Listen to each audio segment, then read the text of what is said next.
brise. Tu es ma sagesse, tu es toute mon espérance. Shalom, chers téléspectateurs de ZTM Télévision. Que l'Éternel Dieu vous bénisse et qu'il vous sature de sa bonté. Nous voici encore devant vous, bien-aimés, pour recevoir la vie de la part du Seigneur, pour écouter la parole, recevoir une eau qui sort de son trône. Bien-aimés, c'est votre émission Voici l'époux. Nous dirons déjà merci à tous ceux-là qui nous écrivent, à tous ceux-là qui nous soutiennent dans la prière. Que l'Éternel Dieu vous bénisse. Bien-aimés, je ne cesse de le répéter dans nos émissions qu'ici, il s'agit de Jésus-Christ.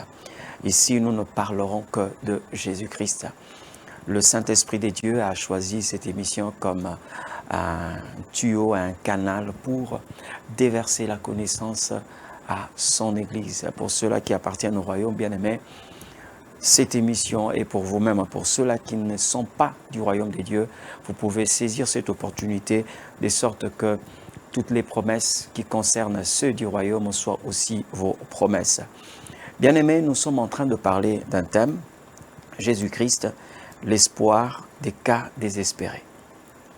Jésus, l'espoir des cas désespérés. Voici l'époux, nous vous présentons Jésus-Christ.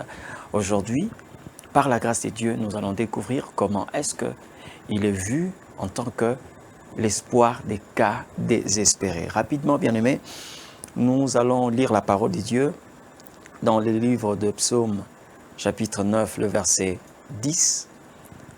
Dans d'autres versions, c'est le verset 11. Donc, si vous lisez le verset 10 et que vous ne trouvez pas le verset 10, vous pouvez voir le verset 11. Parce que là, je suis en train de lire la version Louis Séguin.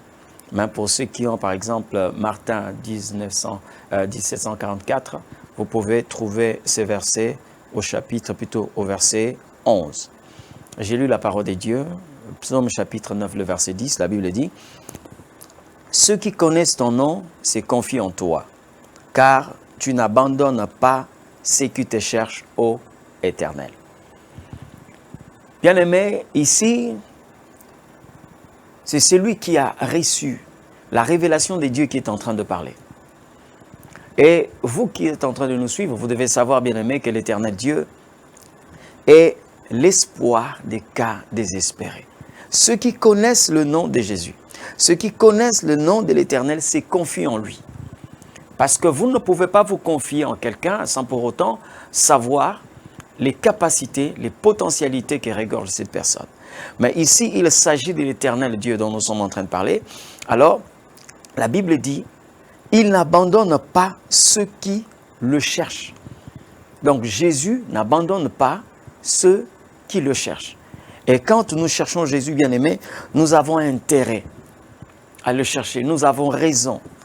Parce que nous ne le cherchons pas parce qu'il faut le chercher, mais parce que nous connaissons qui il est. Et je le dis souvent, les qualités que nous trouvons en Jésus-Christ, nous ne pouvons trouver ces qualités nulle part ailleurs. C'est pourquoi, quand quelqu'un a des regards fixés vers Jésus, il n'y a aucune chose, aucune personne, aucune autorité, aucune richesse ou encore aucune faveur ne peut vous pousser à abandonner le Christ pour regarder ailleurs. Ça veut dire, rien, je dis bien rien, dans les cieux, sur la terre et sous la terre, ne peut pousser celui qui connaît le Seigneur à quitter le Seigneur des yeux et regarder autre chose. Parce que lorsque nous sommes en train de regarder la richesse et que le Seigneur Dieu fait son apparition, bien-aimés, nous allons abandonner la richesse pour regarder le Christ. C'est pourquoi vous allez voir quelqu'un comme Pierre et les autres qui étaient avec lui, ceux qui étaient connus de par leur profession de pêcheurs, ils ont accepté d'abandonner les lacs qui leur donnaient du poisson. Ils ont accepté d'abandonner la pirogue qui leur donnait aussi du poisson. Ils ont accepté d'abandonner le filet qui leur donnait aussi du poisson, tout simplement parce qu'ils ont trouvé celui qui est plus que le poisson, celui qui est plus que la pirogue et plus que leur profession. Alors ici, nous sommes en train de parler de Jésus-Christ. Bien aimé, dans la Bible, il y a beaucoup de personnes qui ont eu à connaître des cas où le monde pouvait dire que c'était fini. Certainement, ça peut aussi être votre cas. Vous pouvez connaître une situation ou ceux qu'on appelle, on qualifie des spécialistes en la matière, peuvent vous dire que non, voilà, c'est fini parce que votre situation s'est dégradée tellement qu'ils ne se rendent pas compte de comment ils peuvent apporter la solution à ces problèmes. Mais bien aimé, je vous assure, si vous avez échoué avec les hommes, regardez le Seigneur Dieu. Parce que lui, il accomplit ce que les hommes ne peuvent accomplir. Il fait ce qu'aucun humain ne peut faire. Lui, quand nous avons le regard tourné vers lui, nous ne serons jamais confondus. Bien aimé, rapidement, je vais plutôt parler de certaines personnes dans la Bible qui ont eu à connaître des cas. Peut-être que vous n'avez pas encore touché l'impossibilité. Vous n'avez pas encore atteint ces niveaux. Mais bien aimé, avec le Seigneur, tout est possible. Nous avons vu dans la Bible une personne, je prendrai l'exemple de quelqu'un comme Sarah. Sarah, la femme d'Abraham. Bien aimé, regardez un peu ce qu'a vécu cette femme. Cette femme, à 90 ans, à 90 ans, elle était stérile. Et lorsque nous interrogeons les intellectuels de ces mondes ou ceux qui ont fait la science, ils vont vous dire que l'âge de la ménopause, c'est au moins 45 ans. Donc, si nous pouvons considérer ce qu'ils disent, nous dirons que Sarah a été double fois ménopausée. Mais pendant que Sarah atteint 90 ans, ce n'est pas l'âge de Sarah qui a poussé Dieu à revoir ses promesses. Ce n'est pas Dieu. Ce n'est pas Dieu, parce que ce qu'il dit, il finit par le réaliser. Et si vous voyez une femme qui a tenu, bon, jusqu'à un certain moment, dire à Abraham, son mari, de sortir avec sa servante, ça veut dire que je suis en train de voir Sarah désespérée. Elle a attendu, mais tellement que son âge était avancé, à un certain moment, elle a fini par céder. Elle a dit à Abraham, sors avec ma servante. Certainement, elle va susciter une descendance, et cette descendance va m'appartenir. Abraham a aussi accepté, parce que certainement, il a écouté la voix de sa femme. Mais bien aimé, cela n'a pas empêché Dieu d'accomplir sa volonté. Et le jour où Dieu va visiter ces couples, il vient d'abord, il trouve Abraham. Abraham, bon, certainement, il s'est dit, ces deux gens qui sont venus me voir, dans son hospitalité, il va recevoir ces gens. Je sais qu'il pouvait, il devait avoir la révélation de ces trois personnes qui s'est présentées devant lui. Il va leur laver les pieds. Il va demander à Sarah de préparer une nourriture pour ses invités. Mais bien aimé, quelque chose de grave. L'Éternel Dieu va dire à Abraham, où est ta femme Sarah? Elle va enfanter. Dieu revient sur sa promesse. Elle va enfanter. Alors là où était Sarah, elle a commencé à rigoler. Certainement, Sarah se disait que c'était impossible parce qu'elle n'a jamais vu certainement une femme de son âge mettre au monde. Parce qu'elle avait déjà à côté d'elle Ismaël. Elle avait déjà Ismaël. Mais alors, cela n'a pas empêché l'Éternel Dieu d'accomplir sa volonté. Au lieu que le Seigneur Dieu fasse grâce, que ces choses se passent même là, parce qu'il a la possibilité de le faire. Figurez-vous, bien-aimés, que Jésus a eu à donner à une femme un enfant, mais à l'âge adulte. Il pouvait aussi le faire, parce que la Bible est en train de dire qu'il est le même hier, aujourd'hui, éternellement. Nous savons que les femmes ont des enfants par le genre humain, le genre normal, c'est-à-dire que elle enfante par la voie basse, elle conçoit d'abord, la grossesse se développe, et puis la femme va enfanter. Mais comment est-ce que le Christ à la croix va dire à Marie, « Femme, voici ton fils ». Marie n'a pas connu les douleurs d'enfantement, mais Jésus, qui est la vérité, va dire à Marie que voici ton fils. Le mensonge ne sort pas de la bouche de Dieu. Donc, une façon de dire, si tu es en train de pleurer celui qui est à la croix, alors je te donne un enfant adulte. Et il s'agissait de Jean. Et il ne s'arrête pas là, mais il dit aussi à Jean, fils, voici, homme, voici ta mère. Voici ta mère. Donc, par là, nous comprenons que Marie a eu un enfant à l'âge adulte.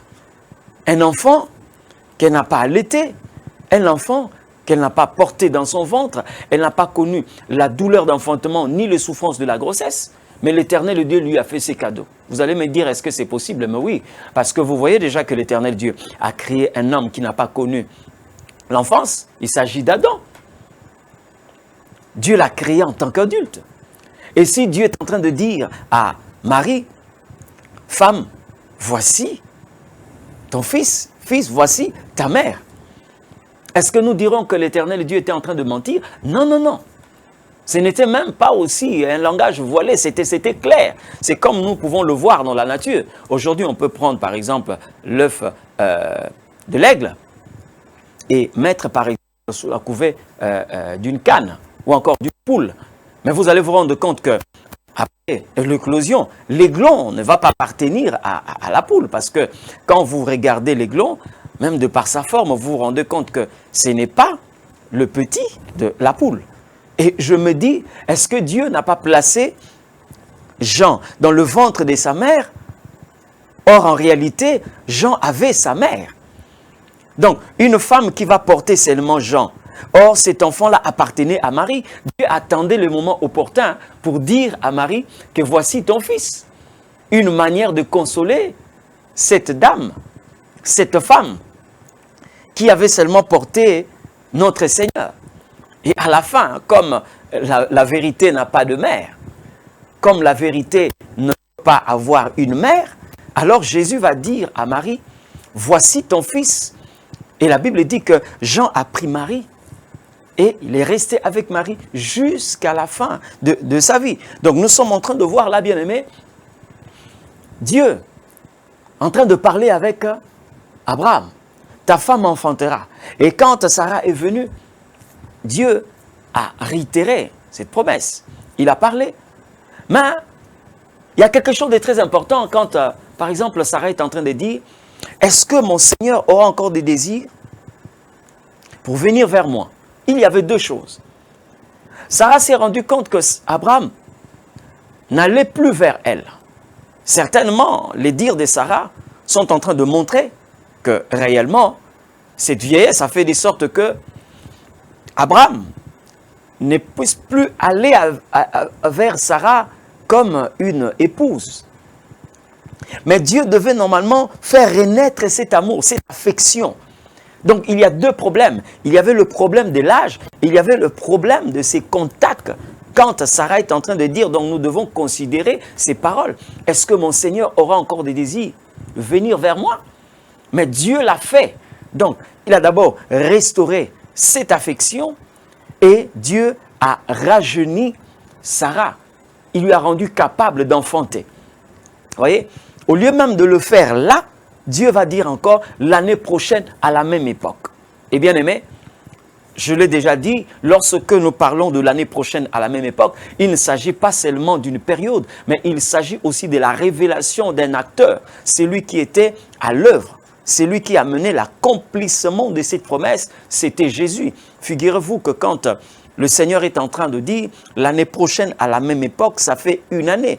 Et nous voyons ces temps-là, bien-aimés, libérer le peuple d'Israël en Égypte parce qu'il fallait seulement chercher un agneau qui avait 1 an. L'année prochaine à la même époque. Donc nous comprenons ici que Jésus-Christ est la clé pour résoudre des cas désespérés. Alors je ne sais pas si vous avez aussi le même problème que Sarah, bien aimé, quelquefois vous n'êtes pas encore là, mais le Seigneur Dieu est en train de vous parler qu'il est l'espoir des cas désespérés. J'ai vu dans la Bible, bien aimé, dans le Nouveau Testament, nous allons faire un voyage entre le Nouveau Testament et l'Ancien Testament, j'ai vu une personne qui a fait 38 ans dans la maladie, dans la piscine de Bethesda. Cette personne était certainement désespérée. Et écoutez même la manière dont il est en train de répondre au Seigneur. Cet homme est en train de répondre à Jésus. Jésus lui pose la question de savoir, veux-tu être guéri? Il dit, Seigneur, je n'ai personne. On ne lui a pas posé la question de savoir, tu es seul? Est-ce que tu es accompagné? Non, on lui a posé la question de savoir si il veut être guéri.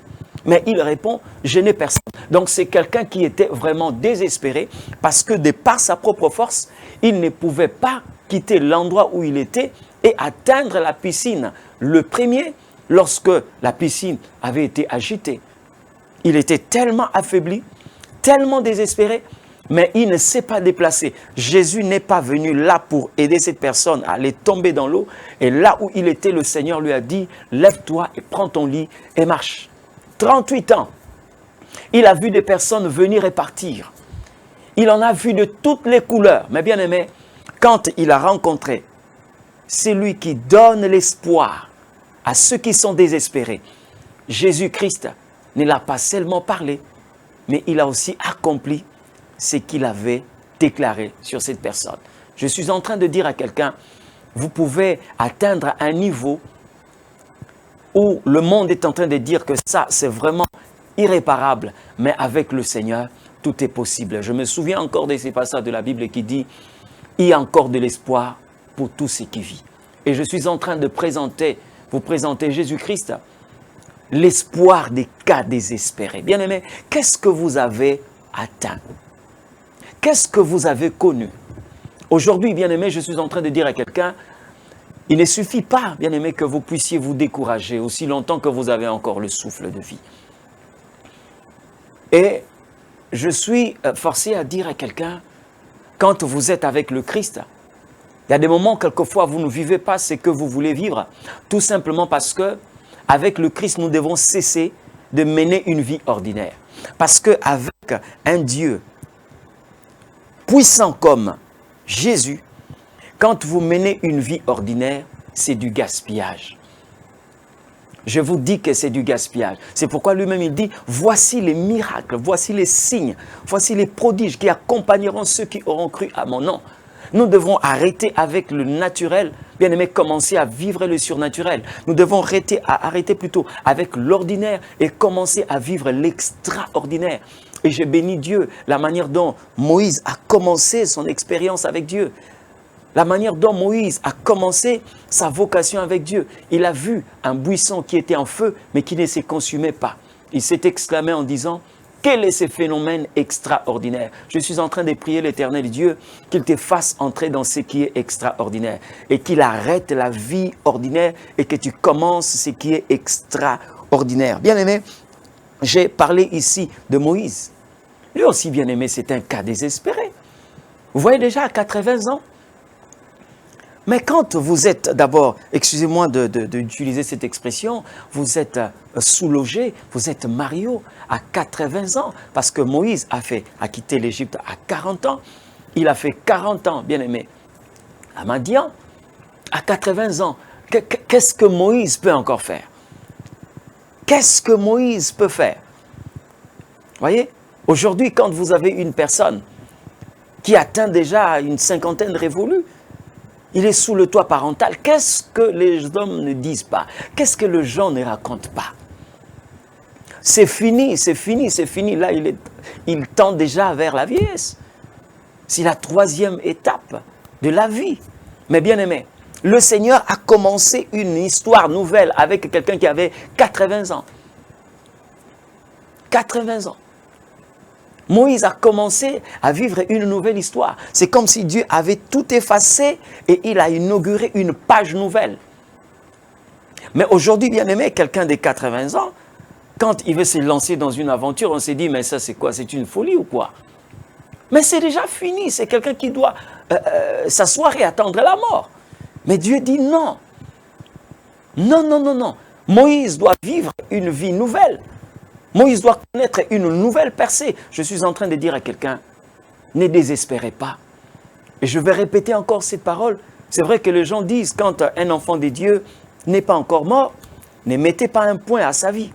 Mais moi je vous dis, un enfant de Dieu, quand bien même il est mort, faites attention, ne mettez pas un point à sa vie, parce que c'est lui qui l'a appelé est capable de le ressusciter, parce qu'il est celui qu'on appelle la résurrection et la vie. Jésus et l'espoir des cas désespérés.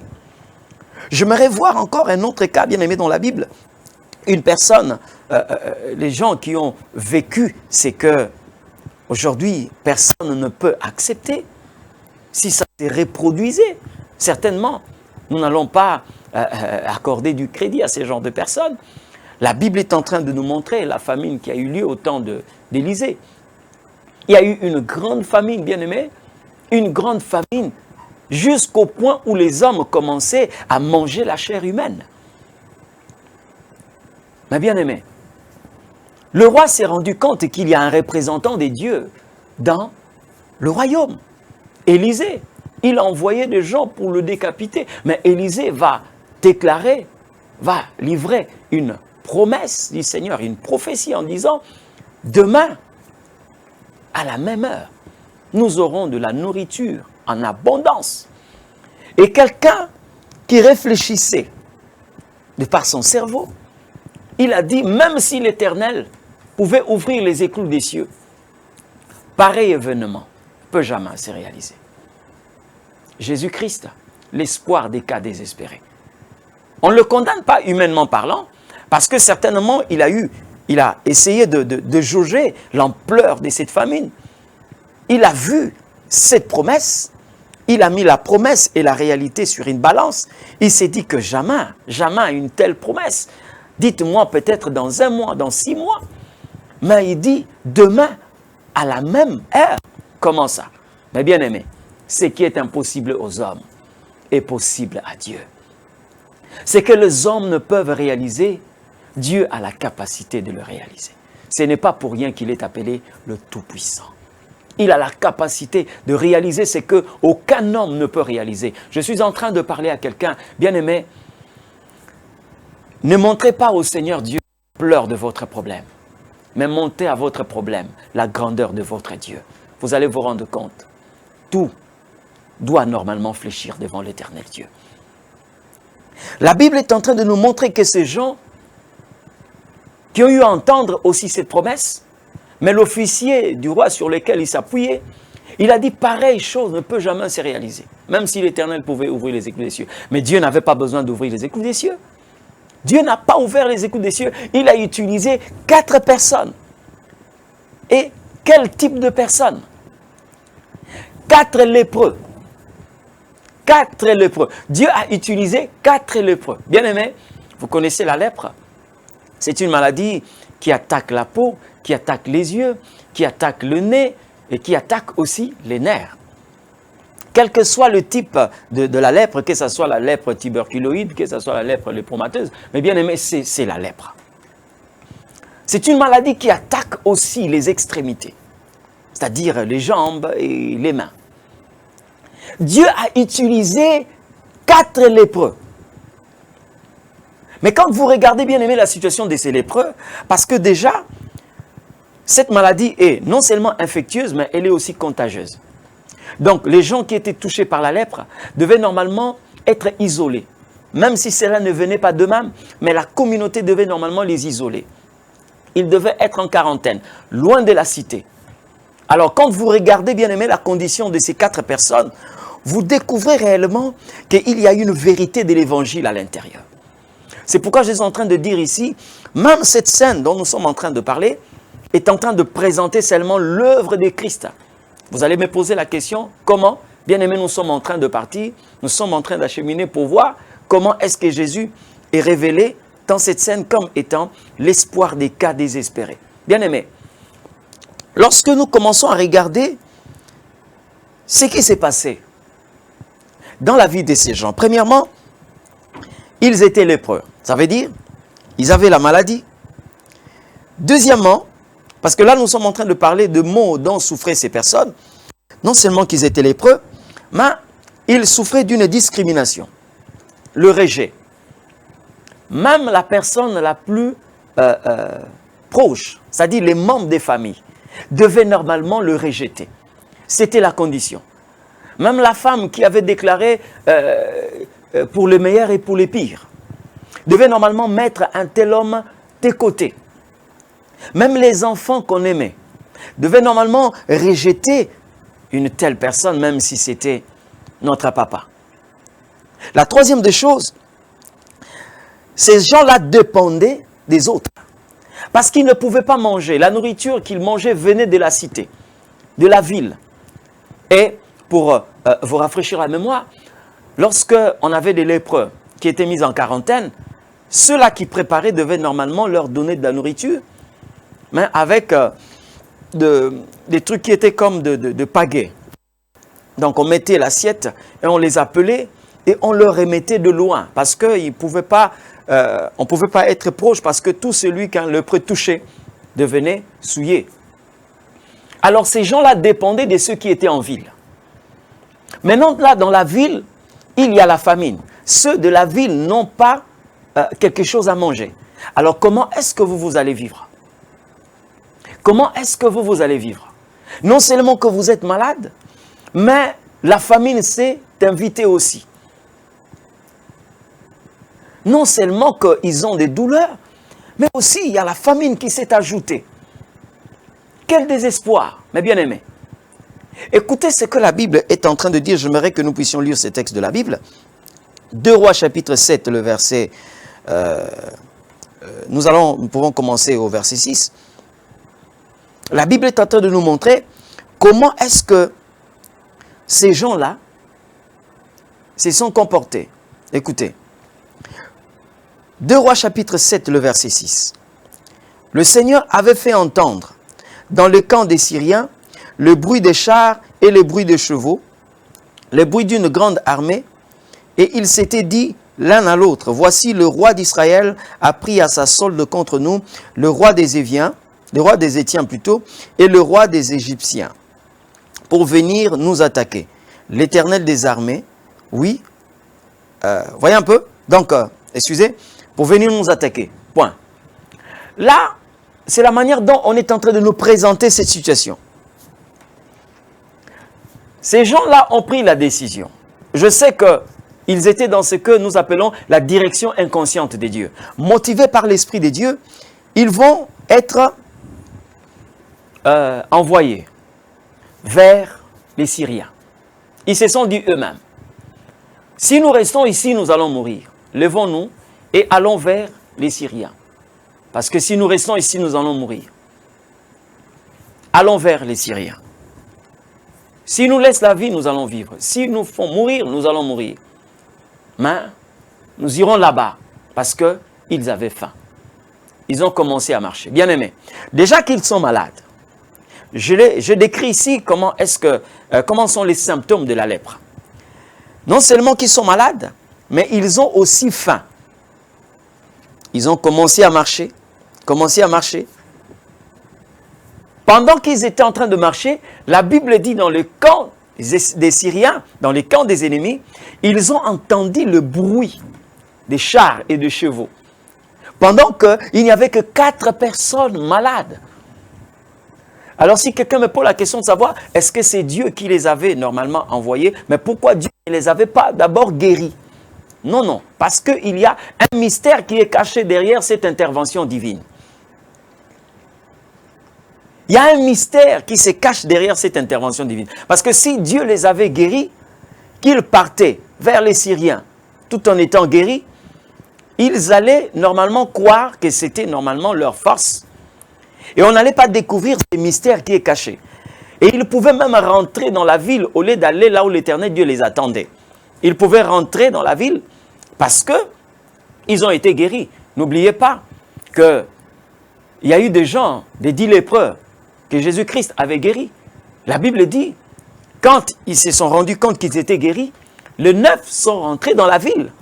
Donc ils ont préféré aller montrer aux gens qu'ils étaient guéris au lieu d'aller là où le Seigneur les attendait. Où est-ce que le Seigneur les attendait? Là où il était pour venir, ne fût-ce que remercier le Seigneur qui les avait guéris. Mais Dieu va leur laisser comme ça.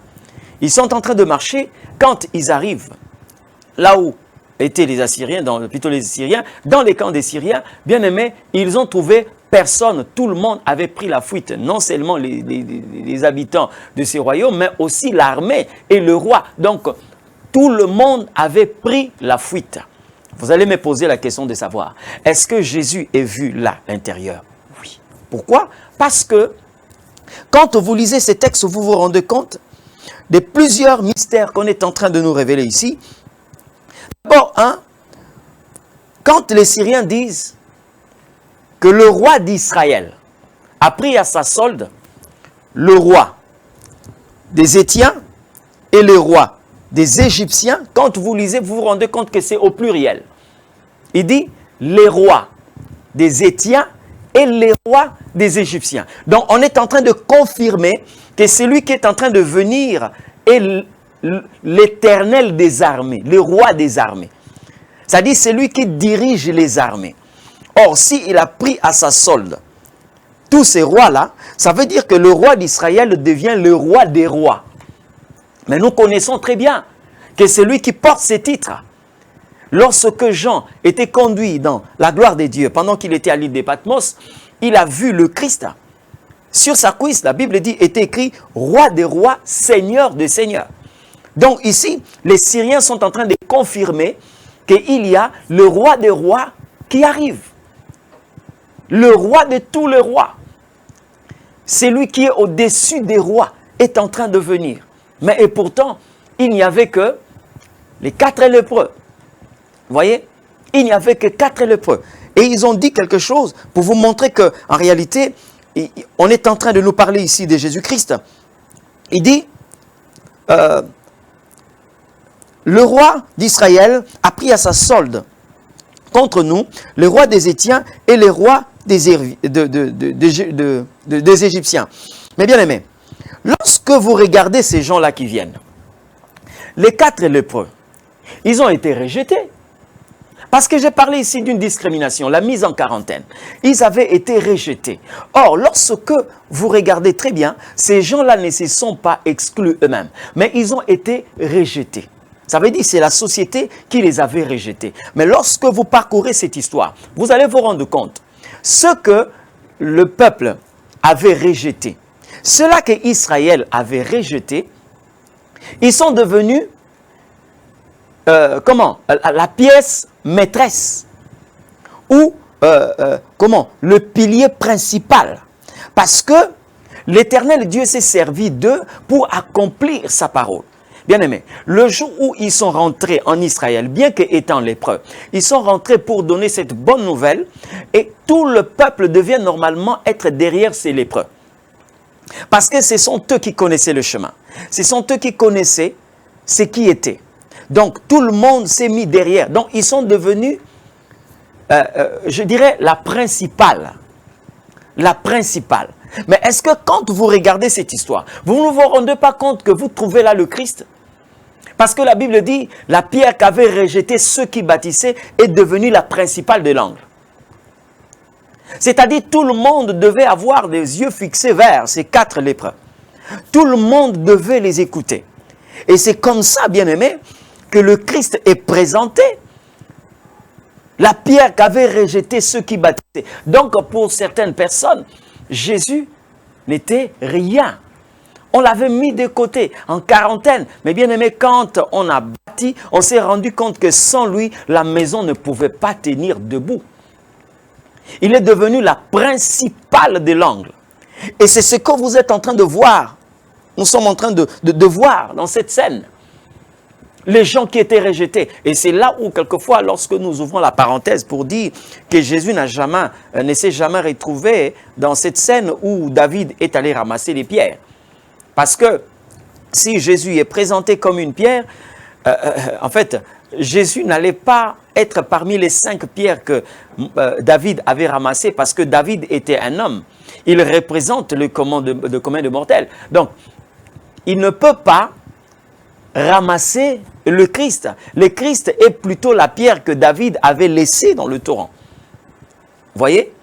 La pierre qu'avaient rejetée ceux qui bâtissaient est devenue la principale de l'angle. Donc lorsque nous sommes en train de regarder ce qui se passe ici, nous nous rendons compte que réellement, Jésus-Christ est l'espoir des cas désespérés. Pourquoi il a choisi ces personnes? C'est vrai, bien-aimé, à le voir, ils étaient faibles. À le voir, ils ne représentaient rien. Mais bien-aimé, vous n'avez jamais entendu la Bible dire il s'est levé comme une faible plante. Mais lorsque on dit s'est levé comme une faible plante, cela ne veut pas dire qu'il était faible. Qui a reconnu les bras de l'Éternel? Regardez ces faibles personnes que Dieu va utiliser pour accomplir une parole. Dieu va utiliser ces faibles personnes pour agir plus qu'une armée. Voyez? Il agit comme une armée très puissante pour libérer son peuple. Et c'est là où nous sommes en train de voir le ministère de Jésus-Christ. L'œuvre qu'accomplit le Christ. Il est venu, il a porté la peau d'un homme faible.